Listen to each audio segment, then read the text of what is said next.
പഹൽഗാം ഭീകരാക്രമണത്തിന് പിന്നാലെ കേരളത്തിൽ തങ്ങുന്ന പാക് പൗരന്മാരെ നിരീക്ഷിച്ച് സംസ്ഥാന പോലീസ് 102 പാകിസ്ഥാൻ പൗരന്മാരോട് തിരികെ മടങ്ങാൻ നിർദ്ദേശം നൽകിയിട്ടും കേരളത്തിൽ തുടരുന്നവരെയാണ് പ്രത്യേകം നിരീക്ഷിക്കുന്നത്. പാക് പൗരന്മാർക്ക് നൽകിയ വിസകളുടെ കാലാവധി ഇന്ന് അവസാനിക്കുന്ന പശ്ചാത്തലത്തിൽ കേന്ദ്ര ആഭ്യന്തര മന്ത്രാലയത്തിന്റെ നിർദ്ദേശത്തിൽ പരിശോധനയും ഊർജിതമാക്കും. അഖിൽ പാലോട്ട് മഠം ചേരുന്നു. അഖിൽ, പഹൽഗാം ഭീകരാക്രമണത്തിന്റെ പശ്ചാത്തലത്തിൽ ഭാരതത്തിലെ പാക് പൗരന്മാരോട് തിരികെ മടങ്ങണം എന്ന് പറഞ്ഞിരുന്നു. കേരളത്തിൽ ഒരു 102ഓളം പാക് പൗരന്മാർ നിലവിലുണ്ട് എന്നാണ് കണക്കുകൾ പറയുന്നത്. എന്തായാലും ഇവരെ കർശനമായി തന്നെ നിരീക്ഷിക്കുന്നുണ്ടോ പോലീസ് സംവിധാനം?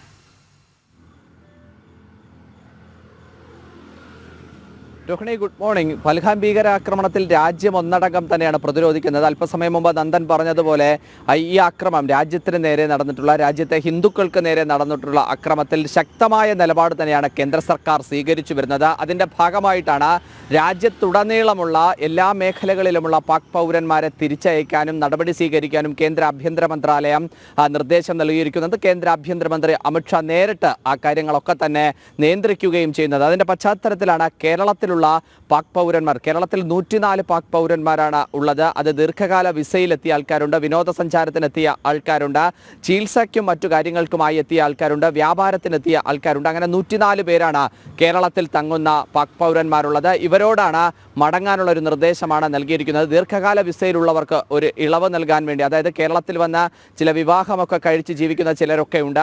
അവരോട് ചില പരിശോധനകൾ മാത്രത്തിൻ്റെ ഭാഗമായി അവരോട് കാര്യങ്ങൾ വിശദമായി ചോദിക്കാൻ പോലീസ് തീരുമാനമെടുത്തിട്ടുണ്ട്. ബാക്കിയുള്ളവരോടൊക്കെ തന്നെ തിരിച്ചു മടങ്ങാനുള്ള നിർദ്ദേശമാണ് ഇപ്പോൾ സംസ്ഥാന പോലീസ് നൽകിയിരിക്കുന്നത്. അതുപോലെ തന്നെ ഇന്റലിജൻസ് വിഭാഗവും നൽകിയിരിക്കുന്നത്. ഏകദേശം ഈ കണക്കിൽ 59ഓളം പേരാണ് ഇതിൽ പോകേണ്ടി വരിക. 45 പേരാണ് ദീർഘകാല വിസയിലും 55 പേരാണ് സന്ദർശക വിസയിലും 3 പേർ ചികിത്സയ്ക്ക് ആയുള്ള വിസയിലുമാണ് നിലവിൽ സംസ്ഥാനത്ത് എത്തിയിട്ടുള്ളത്. ഇവരോടാണ് തിരിച്ചു മടങ്ങാൻ സംസ്ഥാന പോലീസ് മേധാവി അല്ലെങ്കിൽ സംസ്ഥാനത്തെ പോലീസ് വിഭാഗം ഒരു നിർദ്ദേശമായി നൽകിയിരിക്കുന്നത്. എന്തായാലും പരിശോധനകൾ കർശനമാക്കുകയാണ്.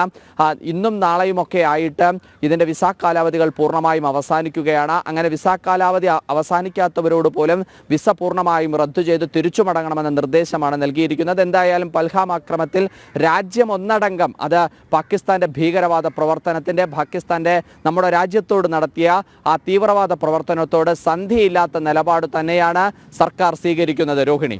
ശരി അഖിൽ, പഹൽഗാം ഭീകരാക്രമണത്തിന് പിന്നാലെ കേരളത്തിൽ തങ്ങുന്ന പാക് പൗരന്മാരെ നിരീക്ഷിച്ച് സംസ്ഥാന പോലീസ് 102 പാകിസ്ഥാൻ പൗരന്മാരോട് തിരികെ മടങ്ങാൻ നിർദ്ദേശം നൽകിയിട്ടും കേരളത്തിൽ തുടരുന്നവരെയാണ് പ്രത്യേകം നിരീക്ഷിക്കുന്നത്. അഖിൽ പാലോട്ട് മഠമാണ് വിവരങ്ങൾ നൽകിയത്.